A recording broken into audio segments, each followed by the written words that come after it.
Oh, hi there.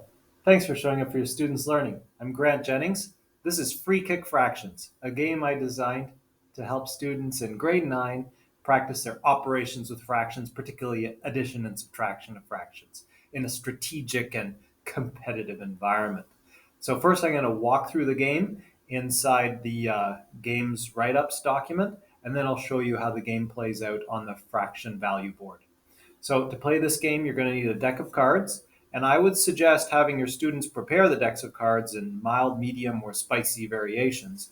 I've prepared the medium deck of cards here, which, if I've done this correctly, should only have numbers that are 1, 2, and 3, or composite numbers with factors 2 and 3. So 2, 3, 4, 6, 8, 9, 12, and 12 being queens. Okay, so we can also have a pawn to use as the goalie, and I'm going to use Queen Elizabeth. I'm just going to use a piece of money. And the fraction value board. A calculator can be used for mild play, but I would recommend having your students be doing this work on scratch work with, uh, with a paper or whiteboard or some goose paper, whatever you have available for your scratch work. If you have students that can do this mental math, that's very spicy. That's very good. So in this game, players are going to alternate as the kicker and the goalie. We're going to play with Sarah and Arash, keeping score there, a couple rounds, and they want to score goals on each other. The goalie will have 6 cards, and they're going to use that to stand the goalie at one place and then make 2 jumps. The kicker will kick twice using 4 cards. Okay? So let's go ahead over to the fraction value board, and I'll show you what this looks like. So this is the same value board that you might use to play field goal fractions. This game, however, is the far superior game of soccer, or as the rest of the world calls it, football. So here we go. This game uses a drafting mechanic, so I'm going to take the first 10 cards here, and we're going to put out 10 cards. Okay, so there's 5, and there's another 5. And you might want to put a time limit on this part of the game because it can lead to some analysis paralysis, especially if you have some really competitive or really keen students. So watch out. Maybe have them play for fun, not for perfection. Okay, so the goalie first chooses 2 cards. So they're going to go ahead and say, well, I know I'm going to make fractions with these cards, and I would like my goalie to start standing in the middle. So I'm going to choose something close to a half. So let's take this 2 and this 4. So Sarah's the goalie. She takes those cards. Arash says, well, I see these aces. They could be really useful for kicking, but I'm going to take one of them. And I'm going to take a really big card, a queen, and then 2 cards that are really far apart, like this, close together, sorry, this 8 and this 9, and leave you the rest, Sarah. So Arash drafts those cards, puts them into his pile, and Sarah takes the rest. So Sarah has 6 cards as the goalie. And now, her next job is to take her goalie there, represented by Queen Elizabeth, and place her where she's going to be at the start of the game. So she's going to use this 2/4 as 1/2, and that's where the goalie starts. Now Arash enters with his 4 cards and says, well, I'm going to kick 2 balls, and I want to score as many goals as possible. So I'm going to start by kicking as far away from your goalie as possible to make you jump really far, and I'm going to shoot at 1/12 there. So this is the first shot for Arash, and it's going to be in. And Sarah now, the play goes back to her, and she has to jump. And she might say, well, I can see that if I use this queen and this 6, I have a fraction that's equivalent to 1/2. So I'm going to jump from 1/2 all the way over there.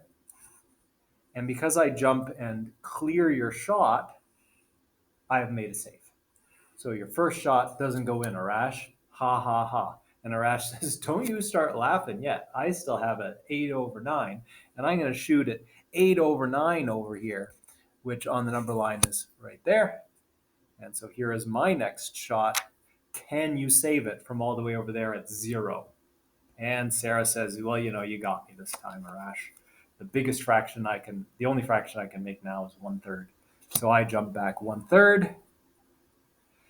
I don't save your second shot. So you have scored 1 goal. And now we take away these cards, place them nicely into a pile, because we are always taking great care of our school supplies.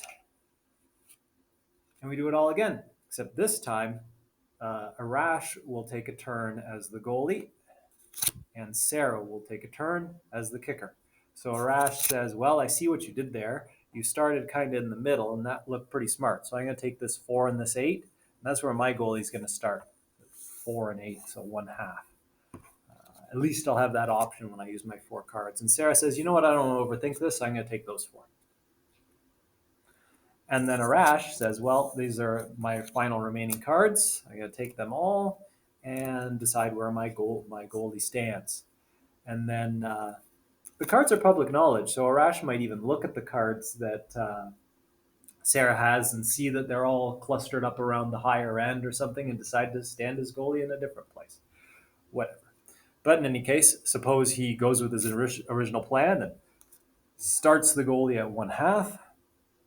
Then Sarah says, well, I'm going to go ahead and shoot my first shot at 8/9. You shot over there and scored on me, so maybe I'll score with this shot 8/9. And now Arash takes a look at his cards and says, wow, I can jump exactly 1/2. So I'm going to do that and cover that. But maybe, can I cover this with a smaller jump, I wonder? What if I jumped, no, and you can't see a smaller jump that is possible.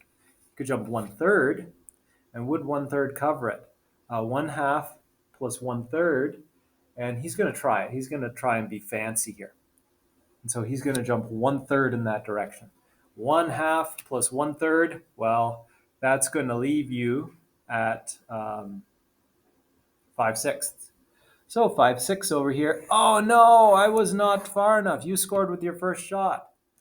Well, Sarah says, I have 1/4 as my next shot. Can you even jump back there?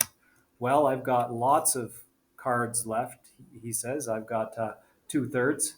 I've got a big jump left that I can make. If I go from 5/6 and I jump back 2/3, where do I end up? Well, I end up at 1/6. So in fact, I do save your second shot because I end up all the way back there. So your students may want to work this out on a board by adding and subtracting the fractions to determine the new position of the goalie. They may want a calculator if they want to use a decimal approximation. And then this line becomes a useful tool for where's the goalie actually. And so the game progresses along in that way. So in this case, Sarah scored 1 time, so she scores once. There. When you have students playing with spicier versions of the deck, including 7s, 11s, 13s, or even just mixing in the factor 5s, 5s and 10s, you will get some crazy denominators and you will get a far spicier game. So that's one way that you can up-level this game to give a different class or even different people in your class a little bit more challenge and individualize that way. So thank you again for showing up for your students' learning. If you have any feedback about this game, hit me up at gjennings@scudsby.on.ca. And if you like this game or your students like this game, tell your colleagues so that they can get playing it as well. And their students can do some addition and subtraction of fractions with free kick fractions. Thanks very much, everyone. Bye for now.